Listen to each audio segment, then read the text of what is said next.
Merhaba arkadaşlar, kanalıma hoş geldiniz.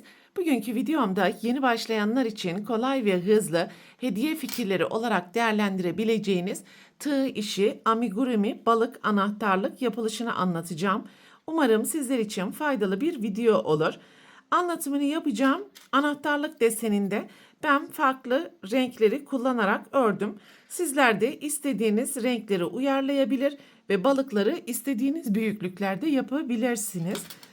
Anahtarlığın yapılışında 5 katlı orta kalınlıkta %50 akrilik, %50 koton ipler kullanacağız.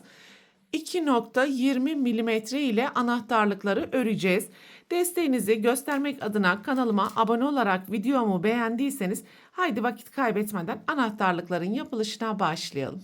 Balıkların yapılışına ilk düğümü attıktan sonra 15 zincir yaparak başlayalım.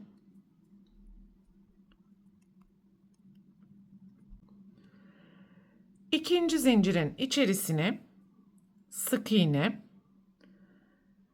sonraki zincirin içerisine yarım trabzan, yan yana 3 tane ikili trabzan,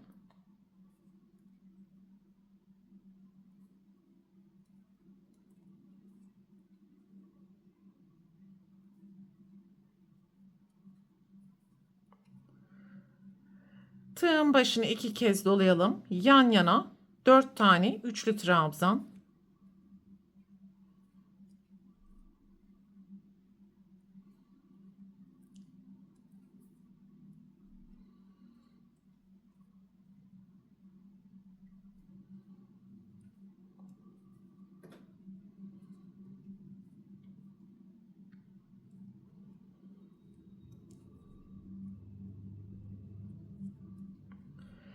yan yana tekrar 3 tane ikili trabzan,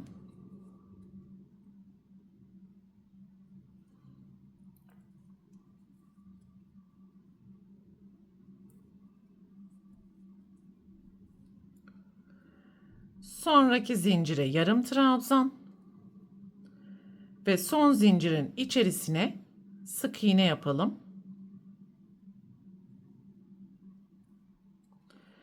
Şimdi dönüşü sağlayarak burada yapmış olduğumuz işlemlerin aynısını alt tarafta sıralayacağız. O yüzden son yapmış olduğumuz zincirin içerisine bir tane daha sık iğne yapalım. Deseni çevirelim ve sırayla yarım trabzan, 3 tane ikili trabzan, 4 tane üçlü trabzan, tekrar 3 ikili trabzan, yarım trabzan ve sık iğne yapalım.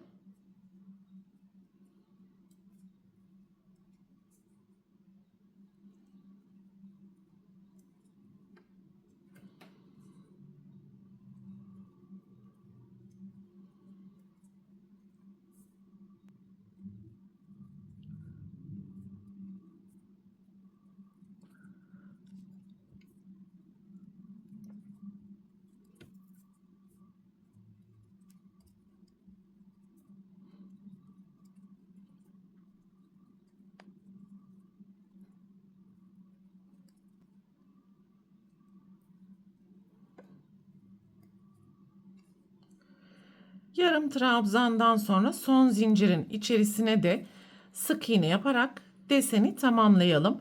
İlk yapmış olduğumuz sık iğnenin içerisine kayma dikişi yapalım ve bir zincir yaparak ipi keselim. Aynı parçadan 2 adet yapmamız gerekiyor arkadaşlar. Birincisini yapmıştık. Şimdi bu iki parçayı sık iğne yardımı ile birleştireceğiz. Ve birleştirmeyi yaparken karşılıklı ilmeklerin özellikle birleştirmeye dikkat edelim. Bakın burada sık iğnenin içerisinden aldım. Arka tarafta da yine sık iğne ilmeğinin içerisinden yapmamız gerekiyor.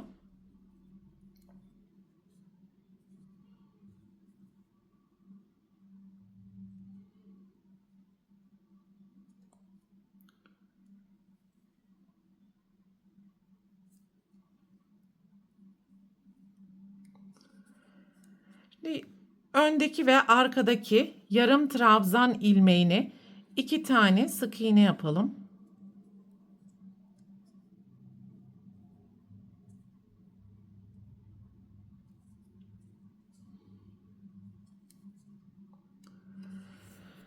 Ve sıranın sonunda yapmış olduğumuz trabzana gelene kadar karşılıklı ilmekleri sık iğne yaparak birleştirmeye devam edelim.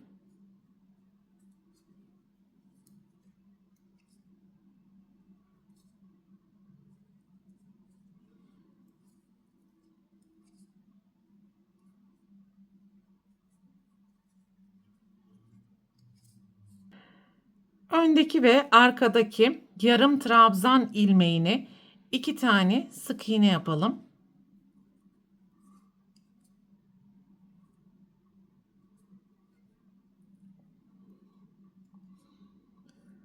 Sırayla ilmekleri birleştirmeye devam edelim.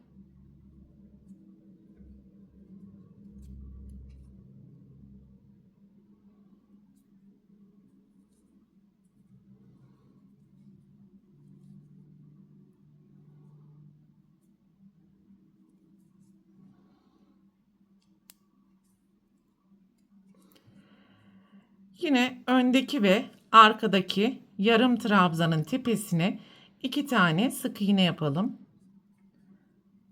Desende bulunan tüm yarım trabzanları 2 tane sık iğne yaparak birleştirmiş olacağız.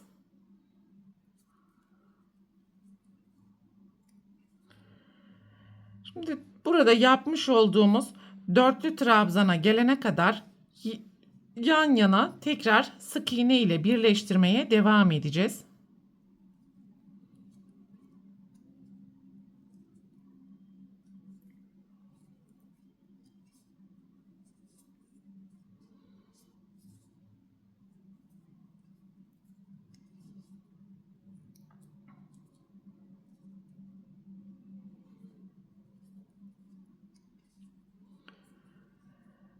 Bakın burada dörtlü trabzanlar kendisini gösteriyor zaten.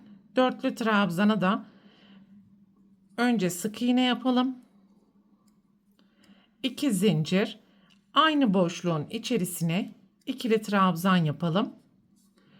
Sonraki önde ve arkada bulunan dörtlü trabzanın içerisine 2 tane üçlü trabzan yapacağız.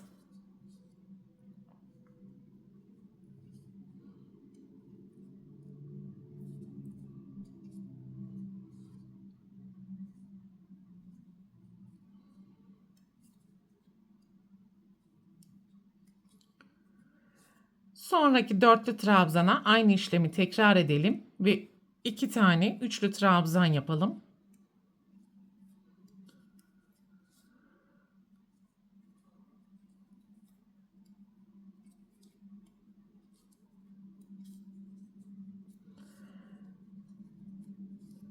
Sonraki trabzanın tepesine ikili trabzan, 2 zincir ve sık iğne yapalım.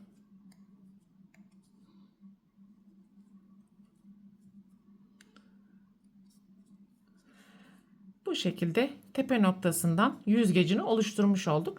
Şimdi buradaki bu küçük boşluktan elyaf dolgusunu yapalım.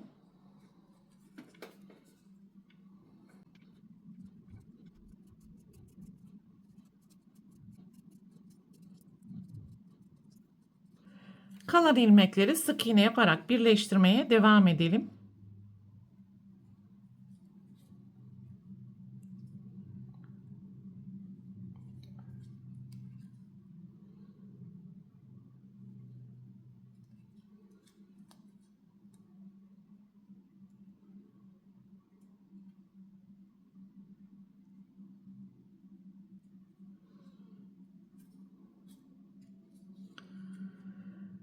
Son ilmekleri de karşılıklı birleştirdikten sonra kayma dikişi yaparak burayı birleştirelim. Ve şimdi kuyruklar için 6 zincir yapalım. İkinci zincirin içerisine sık iğne, sonraki zincirin içerisine yarım trabzan, sonraki zincirin içerisine ikili trabzan,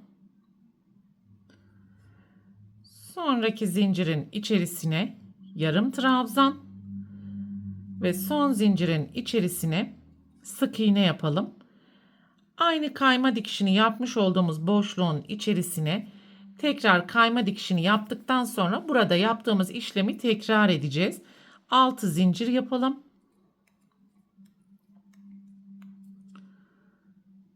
Ve sırayla sık iğne, yarım trabzan, ikili trabzan, yarım trabzan ve sık iğne yapacağız.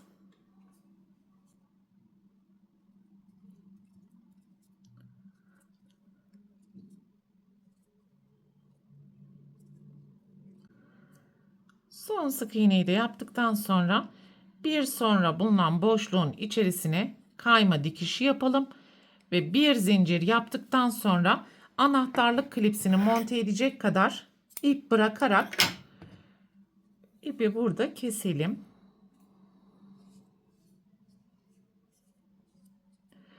Buradaki üst noktaya doğru ipi taşıyarak anahtarlık klipsini takacağız.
Elyaf dolgusunu da düzelttikten sonra buradaki ön yüze siyah inci ya da amigurumi oynar gözler takarak anahtarlığın tüm yapılış aşamalarını tamamlamış olacağız.